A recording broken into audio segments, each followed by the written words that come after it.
yo te invito a que busques tu Biblia en el libro de Mateo, capítulo 6, verso 33.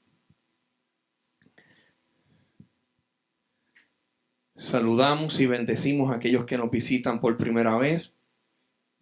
Declaramos bendición sobre sus vidas.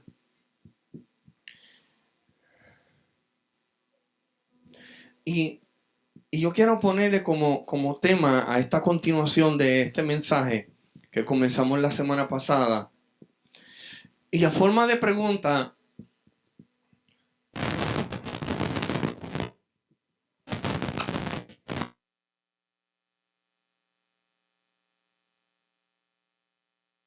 ¿cuál debe de ser nuestra mayor ocupación? La gente vive preocupada, pero en vez de vivir preocupada, debe vivir ocupada. Ocupándose. Mateo capítulo 6, verso 33. Mateo 6, verso 33. Voy a estar leyendo en la Nueva Versión Internacional.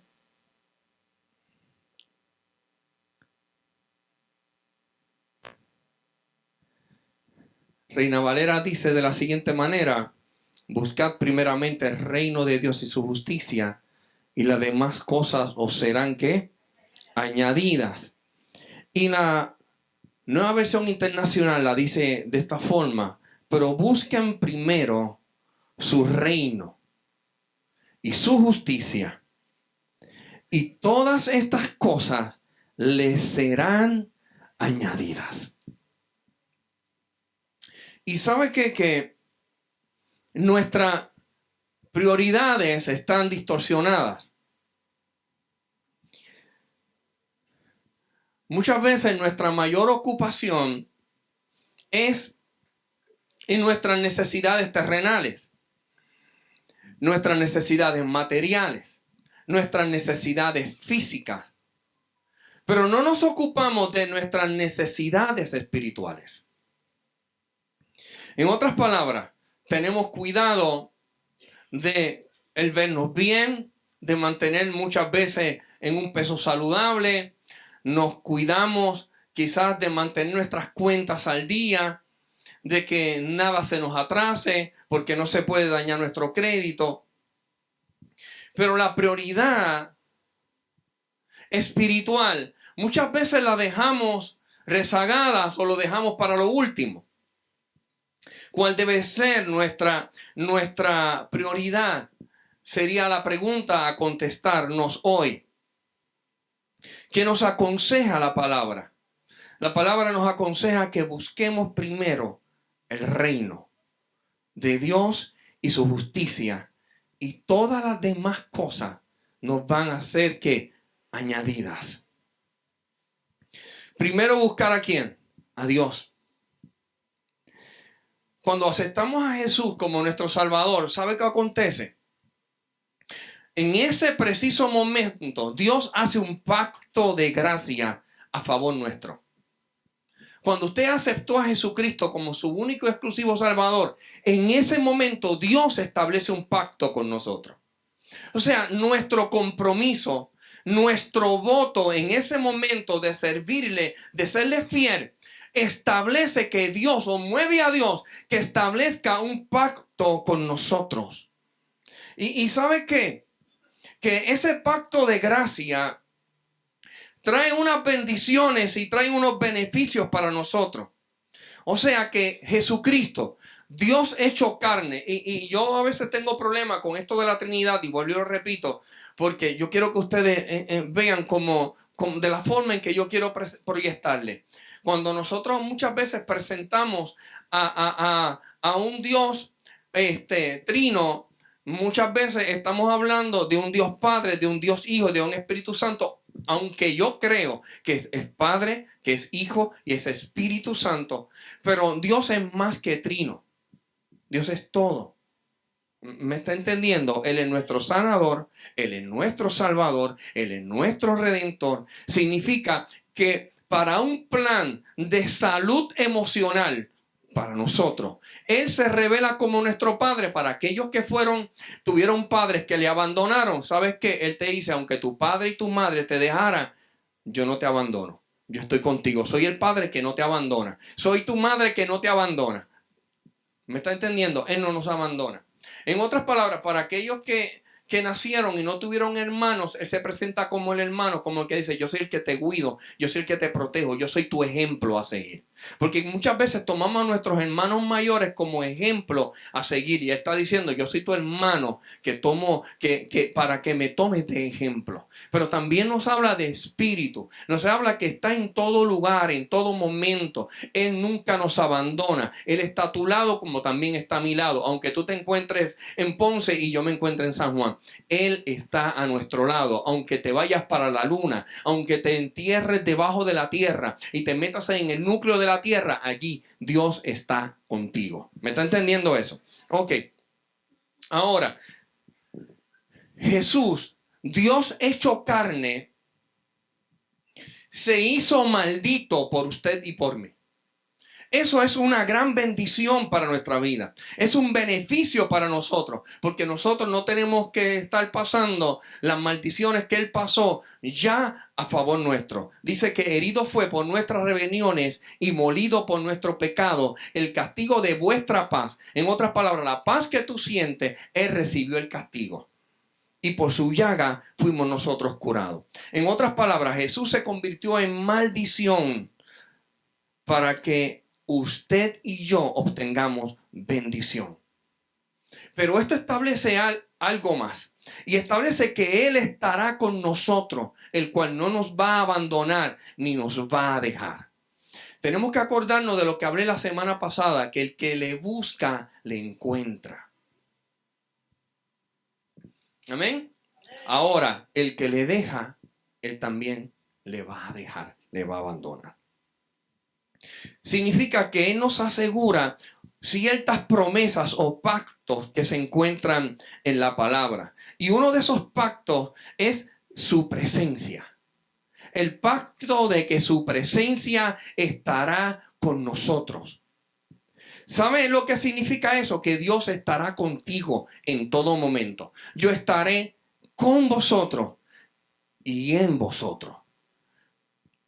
Quizás tú puedes contrictarle y está dentro de ti y su Santo Espíritu por el pecado se aparta de ti, de dentro de ti, pero no se aparta de a tu lado.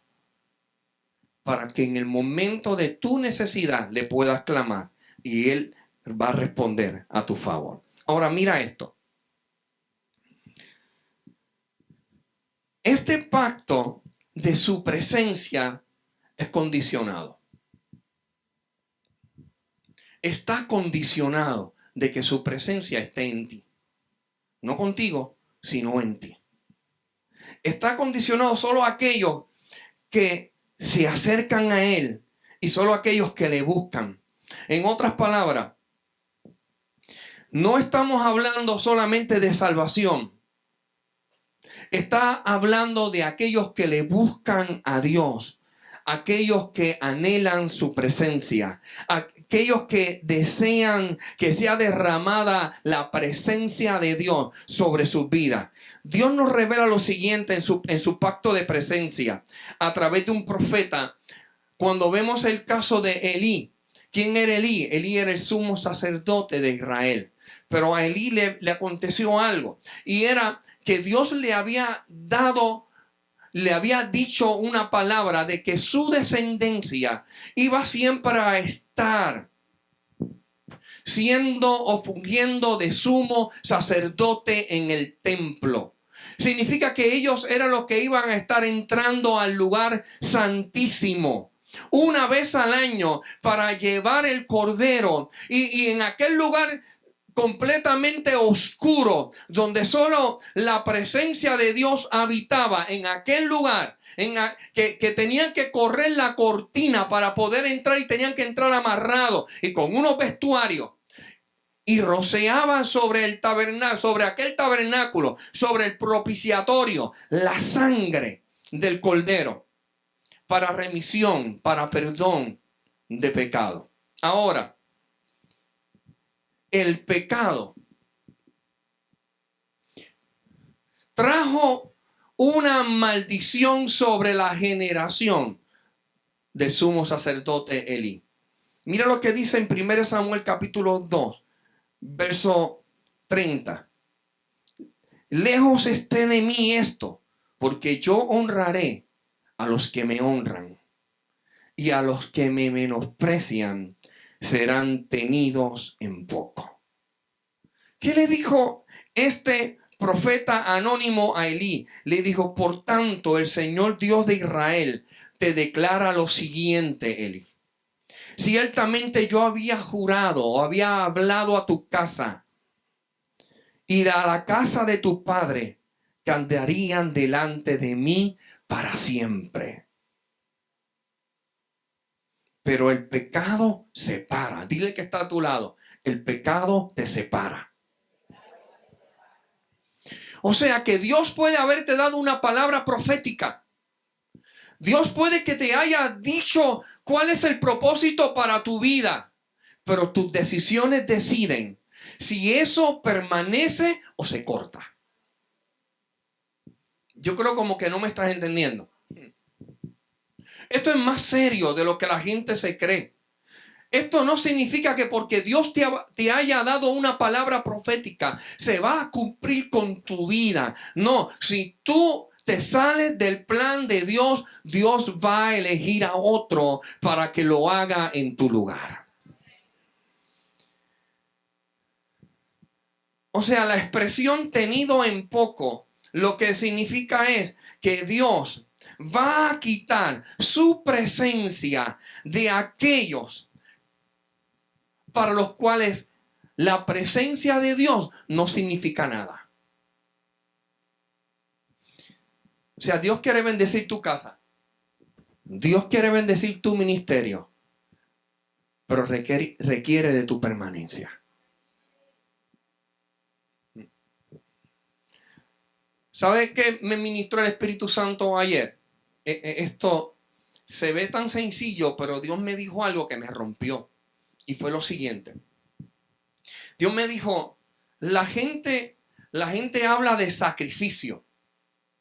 Y la gente habla de sacrificar. Y yo quiero hablárselo las palabras textuales. Mire lo que Dios me dijo porque lo tuve que escribir. Todo sacrificio que agrada a Dios, ¿escuchó bien? Todo sacrificio que agrada a Dios tiene que desagradarnos a nosotros.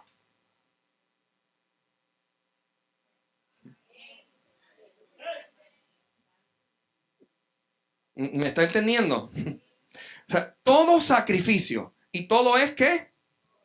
Todo es todo lo que agrada a Dios. Todo sacrificio que agrada a Dios me tiene que doler a mí.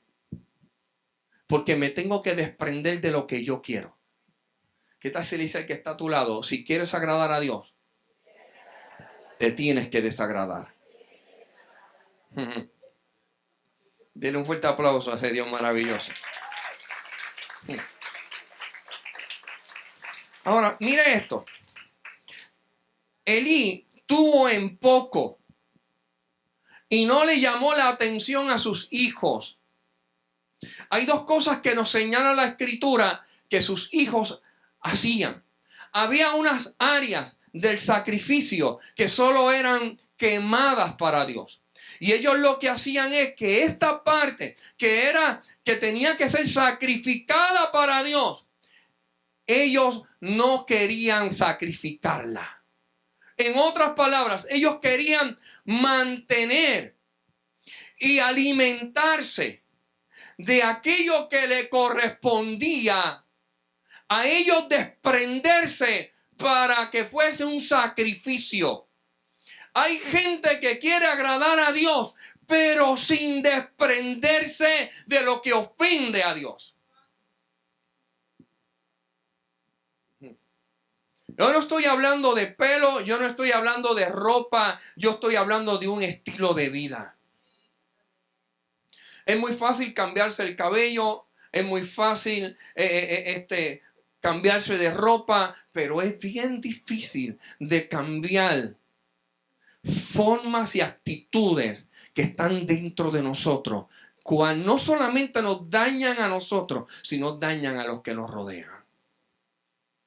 la actitud de este sumo sacerdote, el cual tuvo visión de Dios, el cual tuvo revelación de Dios, pero llega el momento que deja crecer al garete, para que el puertorriqueño lo entienda, a su descendencia.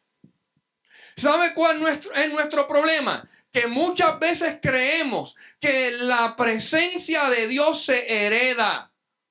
La presencia de Dios, escúchalo bien, no se hereda. La presencia de Dios se busca. La presencia de Dios se pelea. La presencia de Dios tenemos que hacer un esfuerzo.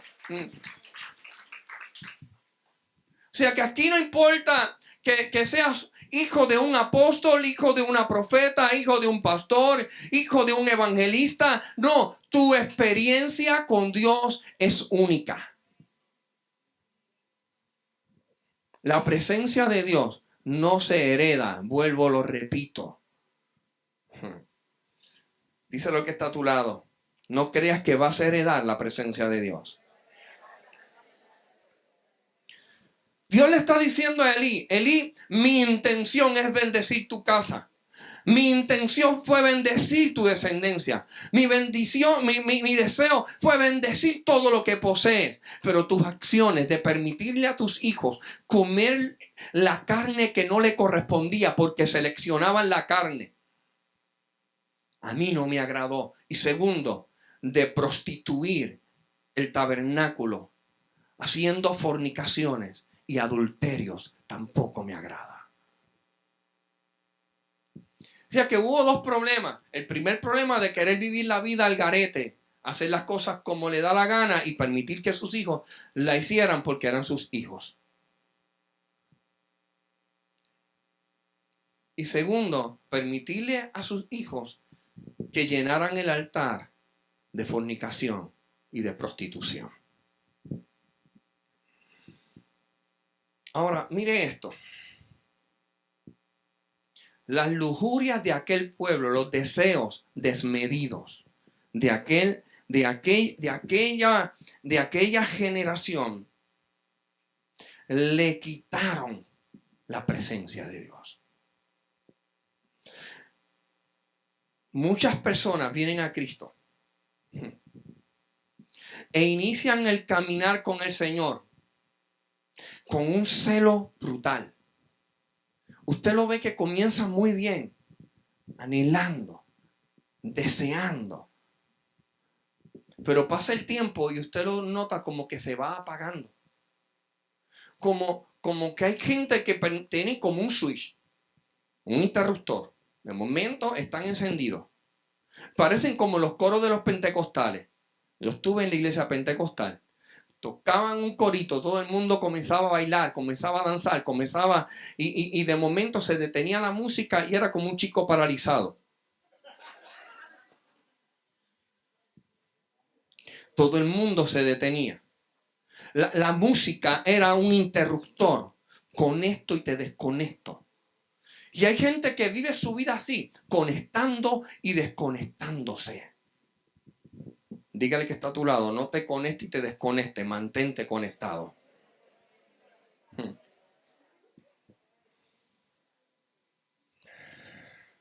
¿Por qué? Porque usted los ve hoy conectados y mañana desconectados. Así es su estilo de vida en buscar la presencia de Dios. Usted que ve que hoy se arrodillan y comienzan a hablar con Dios, pero mañana no hay intimidad con Dios. Quieren que Él camine, que Dios camine con Él, pero ellos no caminan con Dios.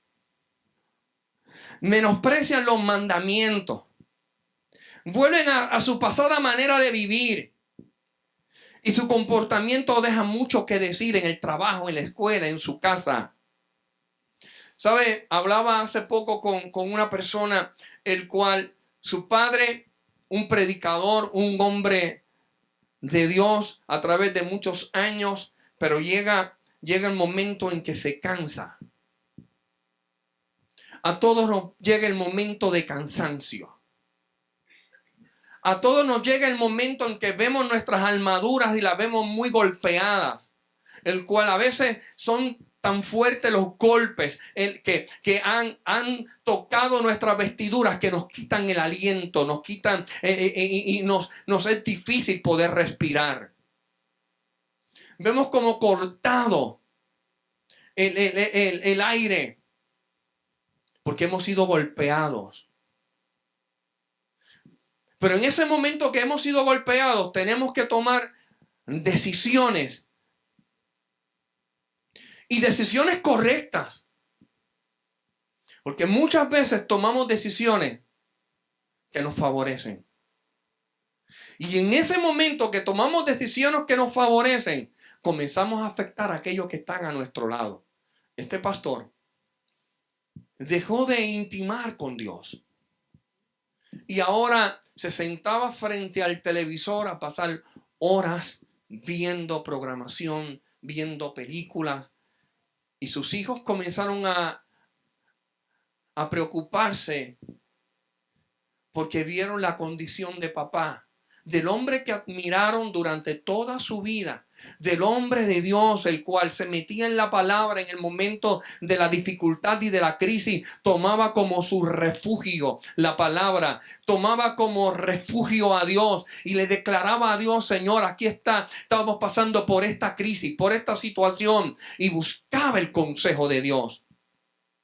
Y no estoy diciendo que ver televisión es pecado. Lo que estoy diciendo es dónde nos estamos refugiando.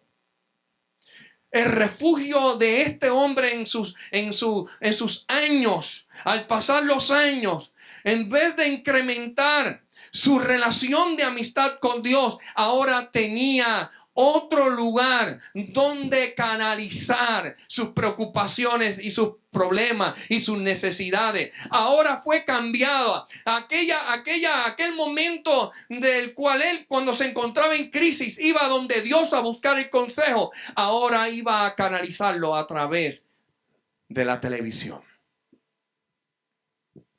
Y si se le acercaba uno de sus hijos: déjame en paz, que estoy tratando de desahogarme, que estoy refrescando mi mente. ¿Pero con qué? Con cosas terrenales, pero no con la presencia de Dios. Ahora, una buena película nos relaja. Ahora quizás una música nos relaja. Siempre tenemos que buscar un ruido que nos relaje. Pero ¿qué en el lugar secreto? Donde quizás solamente el silencio, el silbido apacible de Dios comienza a manifestarse y comienza a darnos soluciones para aquellas preguntas o aquellos problemas que quizás no tenemos la solución. ¿Por qué nuestro resultado muchas veces es de destrucción? Porque nos estamos refugiando en lo que nos destruye. ¿Sabe qué? ¿Cuál es el problema de esta gente? El problema de esta gente es que tenían o que tienen tanta experiencia con Dios o han tenido tanta experiencia en el ministerio que se refugian en la experiencia. Se refugian en lo que le ocurrió ayer. Y hay muchos que dicen: el tiempo es el que mejor sana las heridas. Mentira. Y nos dejamos engañar. Y nos dejamos creer que es el tiempo lo que sana las heridas. Deja que pase el tiempo, que esas heridas se van a sanar. ¿Has escuchado la expresión: no te preocupes, que un clavo saca a otro clavo?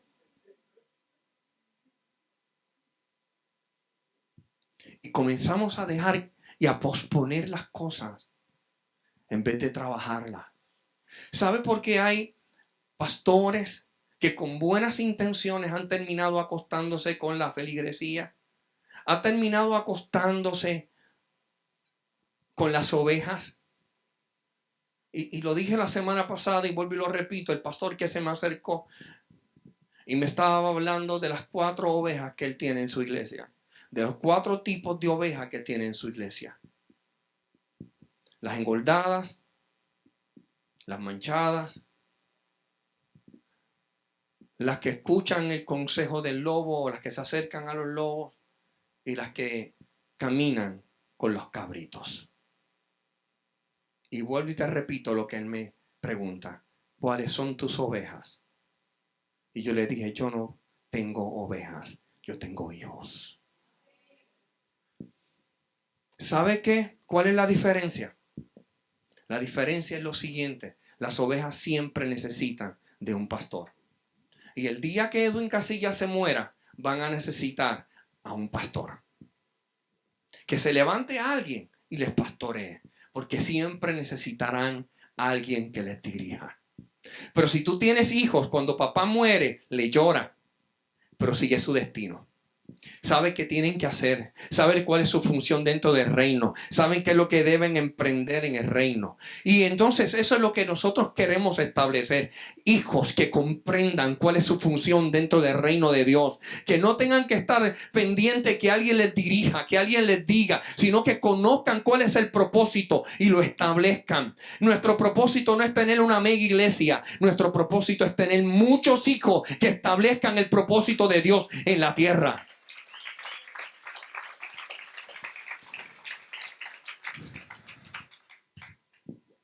Y el problema es que cuando no tienen identidad como que lo que tiene es identidad de pastor y su iglesia la ven como ovejas que siempre necesitan, se van a cansar, se van a agotar y van a llegar el momento que están viendo que la carga es mucha. Y mientras más gente llega a la iglesia, se van a estar dando cuenta que mayor serán sus problemas y sus necesidades, porque estarán viendo a la gente como alguien que tienen ellos que salir a su socorro. Y cuando comienzan a menguar en la oración, cuando comienzan a menguar en la búsqueda, vuelvo y repito, que comienzan a tomar cosas naturales para llenar esos vacíos. Y cuando comienzan viendo televisión, que no tienen ningún problema, pero ven que el resultado es que no se llenó el vacío, van a ir a buscar algo que sea más figurado, algo que le llene más. Y entonces quizás terminen en la computadora viendo pornografía. Quizás comiencen a hacer cosas que nunca hacían antes. Comienza a dañarse el corazón. Y lo peor es que en los altares, enfermos, con deseo de acostarse con sus ovejitas, comienzan a tratar de engañarlas para llevarla a la cama, porque creen que así van a satisfacer sus necesidades. Y luego se encontrarán más sucios, más pecadores. Pero ¿sabe qué? Se van a estar autoengañándose muchos de ellos, creyendo que aún así la presencia de Dios está en sus vidas. Porque le dirán como le han dicho a tantos otros. ¿Sabes qué? David pecó, pero su reinado no fue quitado.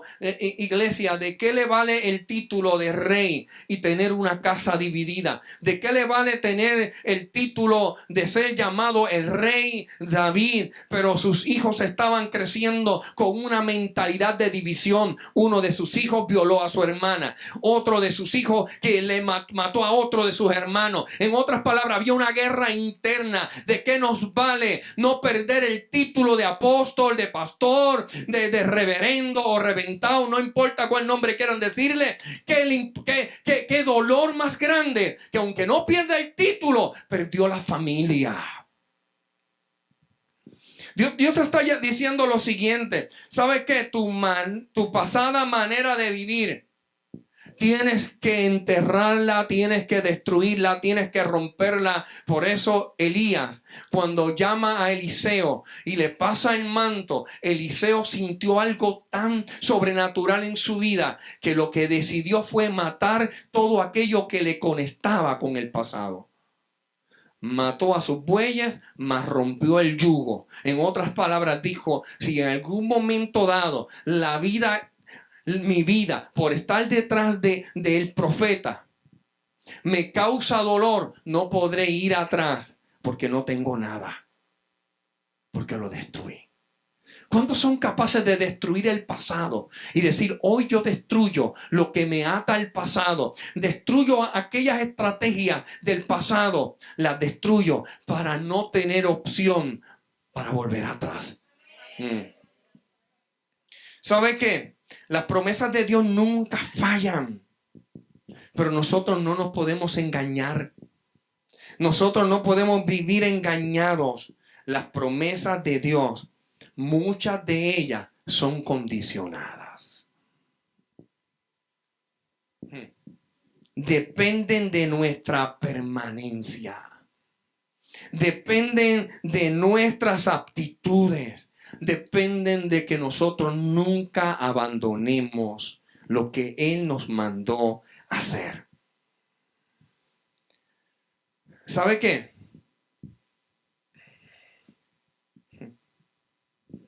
Que nuestra vida no será instrumento de una poderosa presencia si vivimos conforme a nuestros deseos, si vivimos conforme a nuestra carne. Queremos y anhelamos su presencia, pero a nuestra forma, a nuestra manera. Y entonces vivimos luchando, bataleando, peleando, sin dirección, porque solo seremos unos cristianos mediocres, porque hemos dejado la fuente de vida. ¿Qué tal si hoy dice, sabes qué? Me alineo? ¿Qué tal si se lo dice al hermano que está a tu lado? Me alineo y no voy a abandonar a mi Señor. No lo voy a dejar de amar. Así que el pecado no es opción para mi vida. Escuche esto.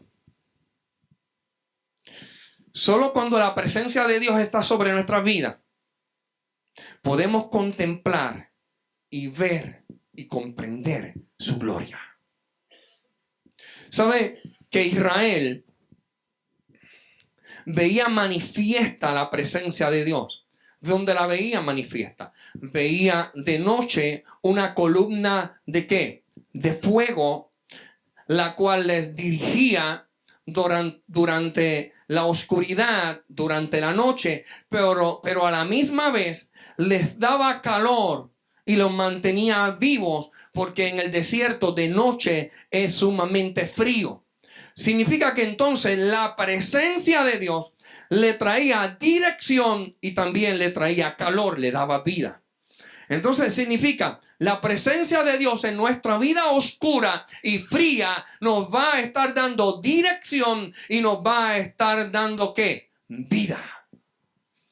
Ahora, durante el día que estaba este sol candente, entonces se veía la presencia de Dios en forma de una nube que le protegía del castigo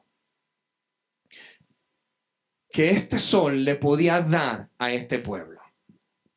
Los que van a la playa y son hinchos así como yo, aunque nos metamos debajo de una palmera, el reflejo del sol sobre la arena o sobre el agua nos queman. Y entonces nos pone rojo como camarones, así bien rojo. Y el dolor horrible que si no tenemos un protector que comienza a sentir nuestra piel.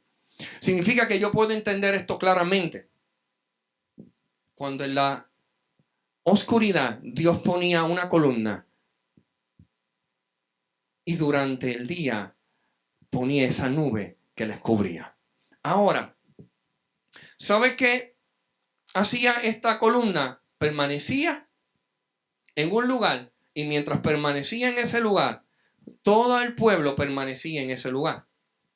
Pero cuando comenzaba a levantarse y comenzaba a moverse, todo el pueblo comenzaba a ¿qué? A tomar las habitaciones o las cabañas y comenzaban a guardarlas y comenzaban a tomar aquello que era de lo del tabernáculo, las columnas y todas aquellas cortinas, y comenzaban a guardar y comenzaban a moverse en dirección donde iba la columna o iba la nube. Significa que la presencia de Dios trae dirección a nuestra vida y nos dice dónde debemos movernos y cuándo debemos movernos y cuándo tenemos que mantenernos en un lugar, pero ¿cuándo tenemos que salir de ese lugar? Dígale, su presencia nos mueve. En otras palabras, cuando la nube se movía, el pueblo se movía. Significa que la presencia de Dios en la actualidad es lo mismo. Cuando la presencia de Dios se mueve, nosotros tenemos que movernos. Hay algo que se le solicitó a Dios cuando comenzamos allí en Cupey, y era que su presencia fuese nuestro guía. Que su presencia siempre estuviese. Que no fuera el lugar donde Él venía a visitar. ¿Sabe qué? Yo no considero que el Espíritu Santo es la visita de este lugar. Hay lugares donde comienzan a orar y dicen, Señor, visítanos. ¿Para qué? Para que a los 3 días esté deseoso que se vayan. ¿A cuánto le ha pasado que han tenido gente en su casa? ¿Cuántos han tenido a alguien que le esté visitando? Mira, hermano, si quitáramos la hipocresía y reveláramos realmente el corazón, cuando usted tiene que negarse. Si usted lo que tiene es un baño, se tiene que negar más todavía.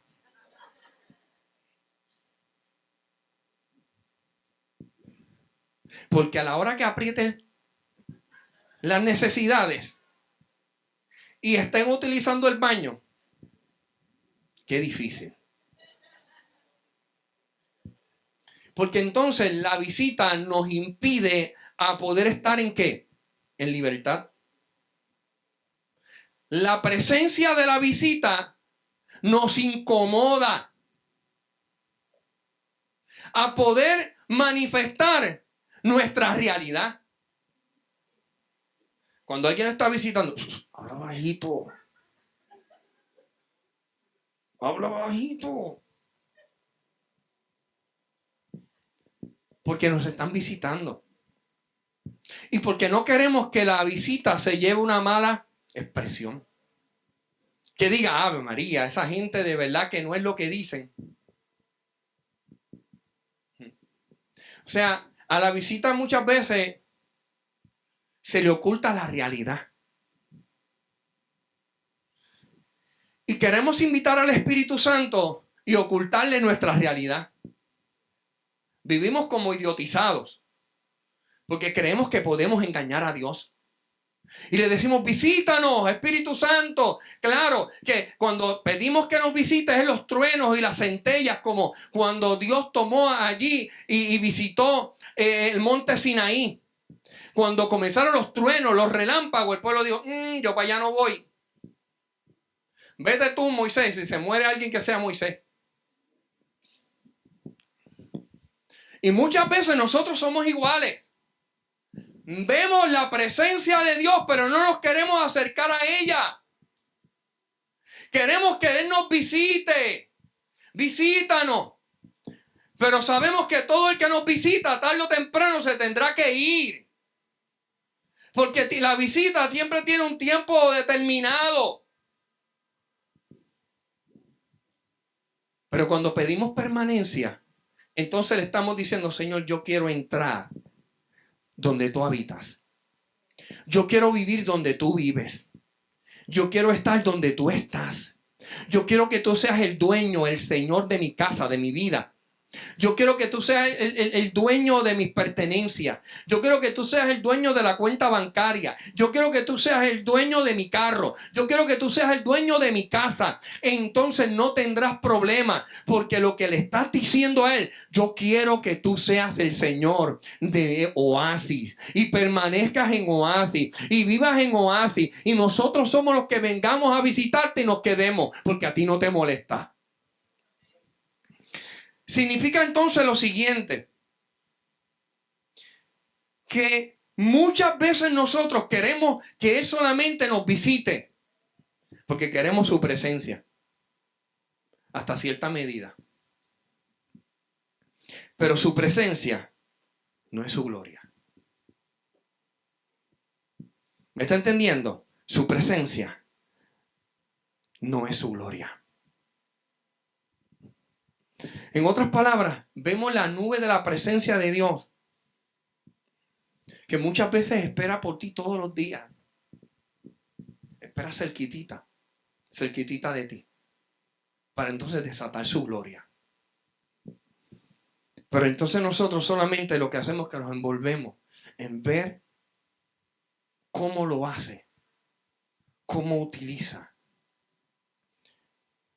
Yo escuchaba un predicador que me marcó con esto que le estoy hablando, porque él lo enfocó desde otro punto de vista.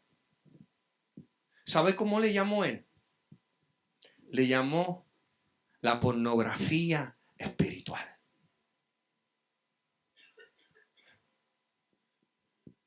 ¿Qué es la pornografía espiritual? Conforme a lo que está estableciendo este pastor y este predicador, él dijo lo siguiente: nos conformamos con ver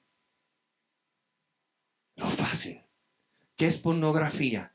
Cuando usted toma una revista de un hombre o de una mujer desnuda conforme a lo que usted anhela o que usted desea saciar, y entonces visualmente lo está viendo fácil. Porque cuando usted quiere intimar con su esposa o con su esposo, tiene que involucrarse y tiene que pasar un tiempo y tiene que conocerse, y entonces si están dentro del matrimonio, entonces tienen que llegar a unos acuerdos para ir y desnudarse y acostarse y sostener una relación. Pero cuando tomamos lo que es pornografía, es la vía fácil. No tenemos que quitarle la ropa a nadie porque ya hay fotos de desnudos, el cual es la vida más fácil para mover nuestras pasiones, para mover nuestras emociones. Y de igual forma él lo presenta, la pornografía espiritual. Nos gozamos de lo que vemos proyectado en la vida de aquel que busca, en la vida de aquel que se somete, en la vida de aquel pasa tiempo en intimidad con Dios, en la vida de aquel que se niega a sí mismo para establecer a Dios en su vida. Y comenzamos a gozarnos de las oraciones que hace, nos comenzamos a gozar de los milagros que Dios comienza a hacer en la vida de X o Y persona. ¡Wow! ¡Qué brutal! Como Dios utiliza a esa mujer, como Dios utiliza a ese hombre, pero a la distancia. Nosotros permanecemos a la distancia, solamente disfrutando lo que podemos ver. No nos queremos involucrar. Y aquellos se gozaban, claro, de lo que veían de la nube, pero no querían hacer como Moisés, involucrarse a la distancia. Y el rostro de Moisés era diferente al de ellos. Y Moisés tenía que ponerse un velo porque era tanta la gloria de Dios que se manifestaba en su vida que ellos no podían verle, porque él se involucraba. Santo Dios. ¿Sabe qué? Dios te está llamando para que prepares un lugar secreto. Y quizás tu lugar secreto puede ser tu automóvil mientras estés conduciendo para el trabajo, o cuando estés esperando en el estacionamiento allí, mientras abren la oficina. Quizás tu lugar secreto puede ser tu habitación, puede ser tu ducha, mientras te estés duchando. Puede ser quizás una esquinita en tu cuarto, o quizás el asiento que está allí en la recámara o en la marquesina. Pero ese es un lugar que tú le dices: Señor, tengo 15 minutos para poder dialogar contigo. Tengo media hora, Señor, que solo para expresarte cuánto te amo, cuánto te necesito. Señor, para decirte que me pongo a tu servicio. Ese es el lugar cual le expreso al Señor: Señor, este es nuestro lugar secreto. Este es nuestro lugar para tener amores. Y allí comienza a manifestarse, ¿qué? Primero, ¿qué? Su presencia. Cuando nosotros nos encerramos, podemos ver la presencia. comienza a desarrollarse una vida de oración, de plática con Dios. Yo quiero quitar la palabra oración, que parece a veces muy religiosa, para poner pláticas con Él, para platicar con Dios. O sea, Dios nos promete que mientras nosotros estemos con Él, Él estará con nosotros. Mientras yo le busque, Él va a estar. Su presencia estará en mi vida. Pero, ¿sabe qué? Vuelvo y repito que la presencia de Dios te llevará a una revelación mayor. Moisés llegó un momento dado que le dijo: sí, Señor, esto está maravilloso, estoy viendo tu presencia, pero ¿sabes qué, Señor? Yo no quiero tu presencia, yo quiero tu gloria. No, yo creo que usted no me está entendiendo. ¿Sabe por qué? Porque la presencia de Dios lo que va a desatar es una revelación mayor que se llama gloria. ¿Y qué es la gloria? Porque existe una gran diferencia, hermano. Porque la gran mayoría de la gente conoce su presencia, pero pocos conocen la gloria de Dios. Éxodo capítulo 40, verso 34. Márquelo, anótelo. Y cubrió la tienda de reunión. Esto nos habla de ¿qué? Presencia. La nube nos habla, repito, de presencia. Y luego dice: y la gloria del Señor llenó el tabernáculo. En otras palabras, que Él esté presente no significa que se manifieste la gloria en nuestra vida. Que Él esté presente significa que la posibilidad de que Él se manifieste es mayor, que su gloria se manifieste es mayor. Ahora, pero mire esto. El apóstol Pablo está escribiendo en 1 Corintios capítulo 3, verso 16 lo siguiente. Dice: ¿no sabéis que ustedes son templo de Dios y que el Espíritu Santo habita en vosotros? Está hablando de que nosotros somos ¿qué? Su templo. Y que su presencia habita en nosotros. O sea, la presencia de Dios habita en nuestros medios. Los israelitas podían vivir esto, podían ver la nube de su presencia, la veían constantemente, mas sin embargo no estaban llenos de su gloria.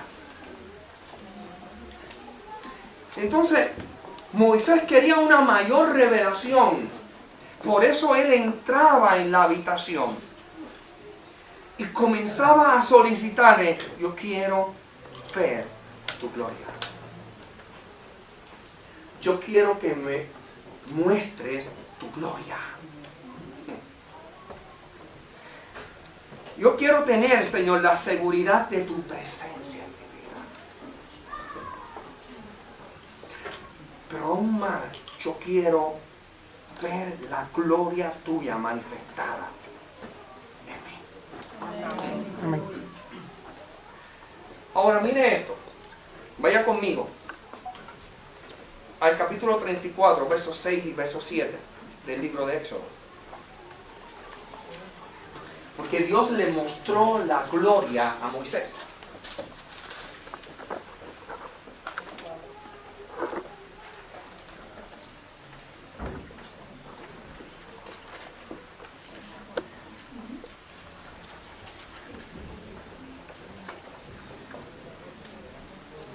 Mire cómo dice.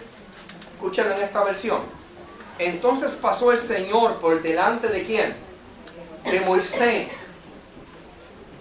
Y entonces exclamó: el Señor, Dios compasivo y clemente, lento para la ira y abundante en misericordia, en verdad, el que guarda misericordia a millares, el que perdona la iniquidad, la transgresión y el pecado.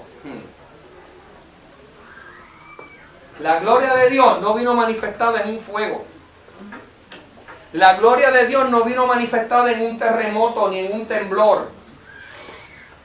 La gloria de Dios fue revelada a Moisés cuando él ve las espaldas de Dios. Yo quiero que usted escuche lo que Dios me ministró cuando habla de sus espaldas. Hay algunos que se van al original y comienzan a escuchar lo que hablan las opiniones de muchos rabinos, que lo que estaba hablando era del trasero, del backside, qué sé yo. Yo no quiero hablarle acerca de nalgas ni nada de eso. Yo lo que quiero que usted vea es una mayor revelación. Dios le mostró su pasado. Dios le mostró Génesis. Dios le mostró en ese momento el origen, lo que fue después de ese evento. En otras palabras, ¿y qué ve Moisés? Ve la misericordia, ve la compasión, ve cómo Dios es lento para la ira, ve que Dios es verdad. Y entonces lo que comienza a ver él es el carácter de Dios. ¿Qué es la gloria de Dios? En otras palabras, es el carácter de Dios. Y entonces cuando yo veo la gloria de Dios, se mueren áreas en mi vida para que se establezca el carácter de Él en mí. En otras palabras, la gente veía un Moisés que era manso, un Moisés que era un gran líder. ¿Pero por qué? Porque la gloria de Dios se manifestó en él. El carácter de Dios se manifestó en la vida de Moisés. Y el reflejo que Moisés estaba mostrando no era solamente la presencia, sino la gloria. En otras palabras, podemos ver la presencia de Dios en este lugar e irnos, y nunca se manifiesta la gloria de Dios en nosotros. Es necesario que cuando esté la presencia de Dios en un lugar, nos acerquemos para que entonces se preñe nuestra vida de su presencia y se manifieste su gloria.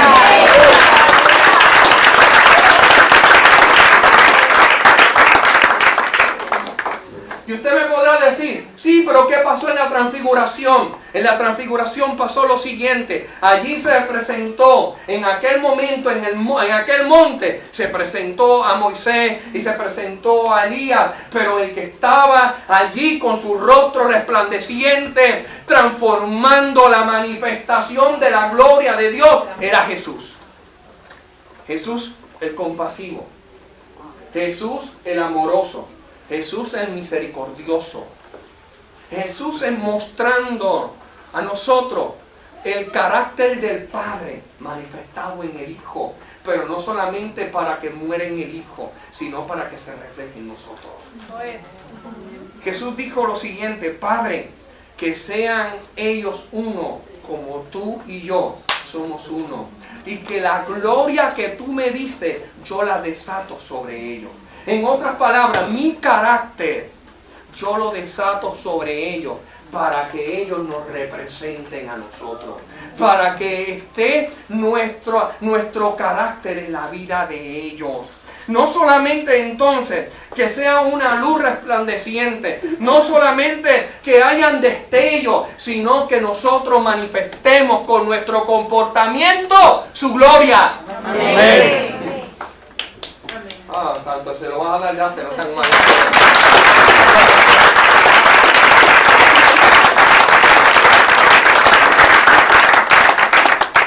Dios quiere abrir nuestros ojos para que podamos ver las riquezas de su gloria, que son herencia ¿a quién? A los santos, dice Pablo en Efesios capítulo 1, verso 18.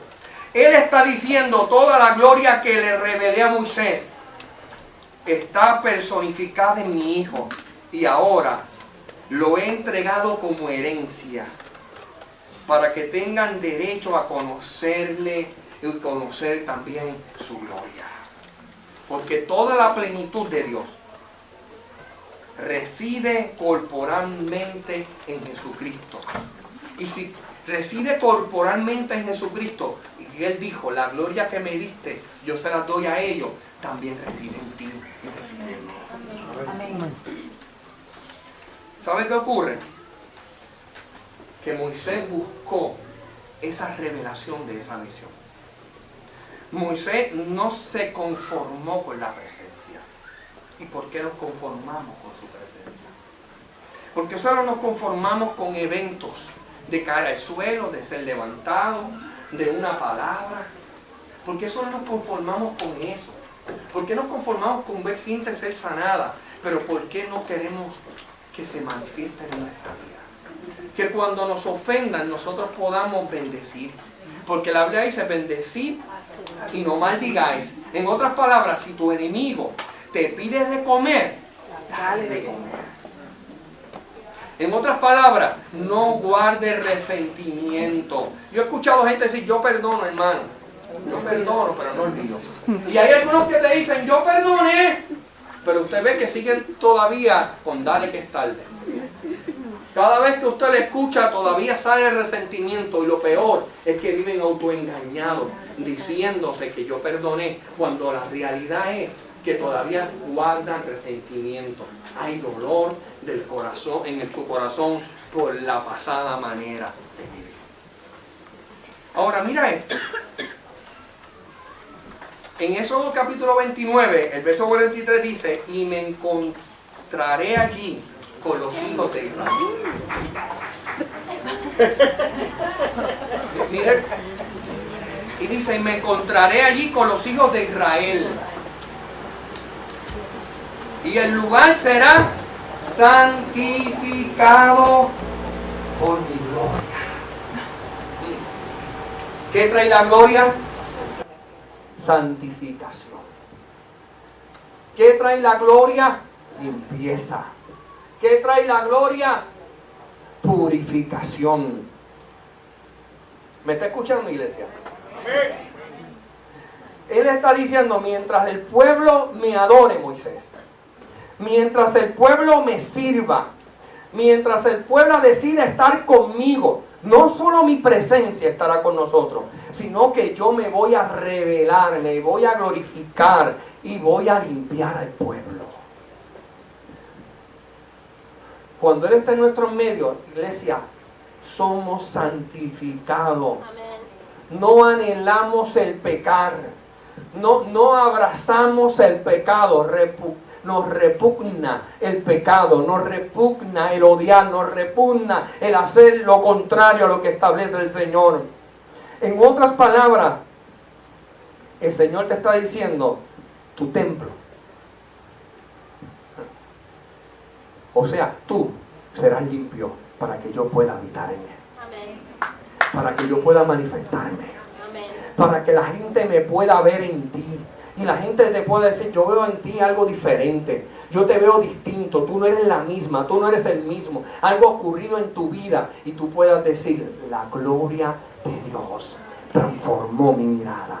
La gloria de Dios transformó mi corazón. La gloria de Dios transformó mi vida. En otras palabras, esta revelación de la gloria provee el poder de mantener nuestras vidas santas, porque Él nos cubre. Él es nuestra cobertura. A mí me preguntaron en una ocasión, apóstol, ¿y quién le está cubriendo a usted? Y yo le dije, el apóstol de los apóstoles. ¿Sí? ¿Y cómo se llama? Jesucristo. Él es el que nos cubre.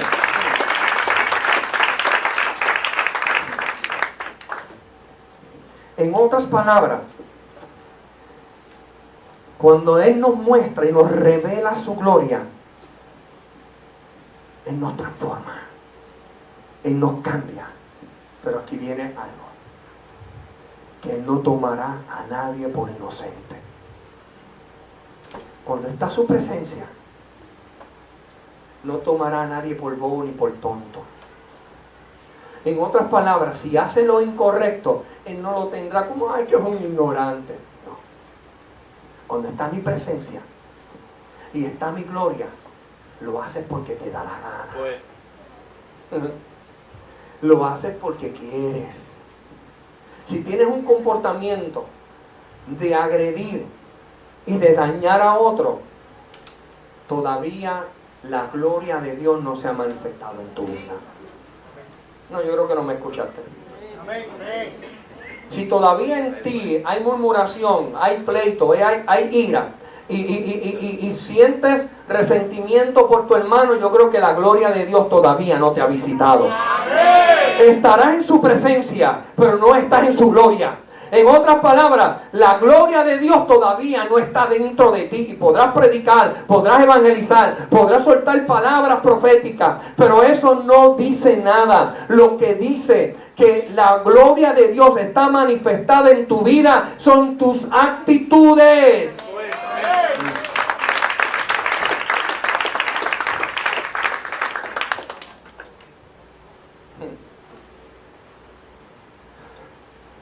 Vuelvo y repito, el profeta Azarías le profetizó al rey Asa lo siguiente: si tú menosprecias la gloria de Dios, por más excusas que utilices, si tu deseo es el pecado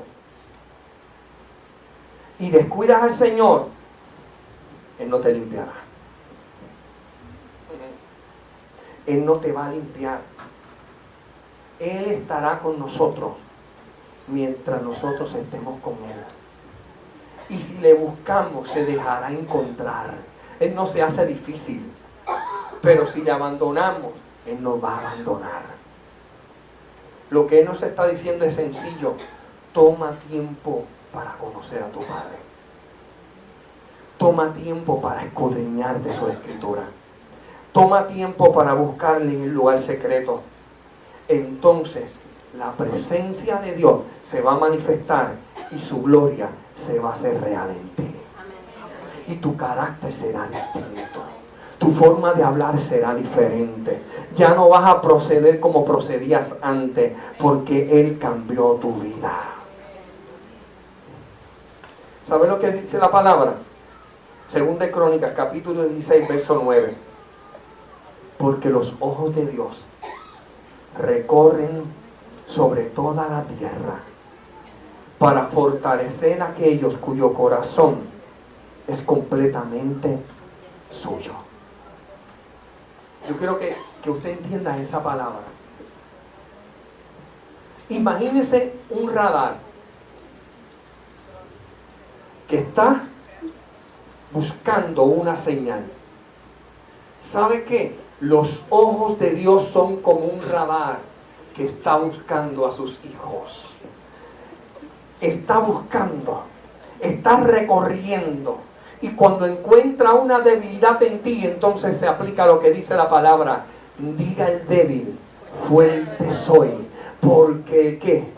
El poder de Dios se perfecciona en medio de nuestras debilidades. En otras palabras, el Señor está atento a tu debilidad para fortalecerte.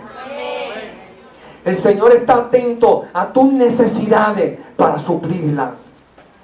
No serás dejado huérfano, porque la presencia de Dios desatará la gloria sobre tu vida. Concluyo con este verso. Isaías capítulo 6 nos habla de un evento, el cual el profeta Isaías tiene una revelación. Isaías capítulo 6. Y en esta revelación, él está viendo el trono de Dios. Él está viendo los serafines, los querubines. Él está viendo los cielos. La gloria de Dios está allí presente. ¿Y sabe lo que él expresa? ¡Pobre de mí! Porque mis ojos están viendo al Dios Altísimo. ¿Sabe qué lo que él está hablando? La santidad de Dios es tal que yo me siento inmundo. La santidad de Dios recorre este lugar porque está su presencia y manifestada su gloria, que veo todo lo que Él es y todo lo que Él representa. Y estoy viendo que yo soy contrario. Y está diciendo: pobrecito de mí, porque yo que habito en un pueblo de labios inmundos, ahora estoy viendo la gloria de Dios. Dice que vino un querubín y fue al altar y tomó un carbón encendido y tocó la boca del profeta. ¿Por qué toca nuestra boca? Porque por nuestra boca es que declaramos vida o muerte. La Biblia dice que en nuestra lengua está el poder. Dice, porque la muerte y la vida están en poder de la lengua, y comeremos del fruto de ella. Significa que nuestras declaraciones van a declarar lo que hay dentro de nosotros. Y él encontró que dentro de él había caminos de perversidad. Pero cuando aquel carbón tocó su boca, su culpa, lo que lo ataba al pasado, lo liberó. Y como le liberó la culpa, inmediatamente se sintió libre de pecado. Lo que nosotros proclamamos nos mantiene atado al pecado, porque estamos cargando con culpabilidades. Entonces el Señor te está diciendo, ¿sabes qué? Mi presencia y mi gloria te van a desnudar. Ahora, ¿qué vas a hacer? ¿Te vas a ir o te vas a acercar? Te invito a que te acerques como lo hizo Moisés, para que su gloria se vea en él. Amén. La gloria de Dios se ve en tu vida. ¿Sabes cuándo?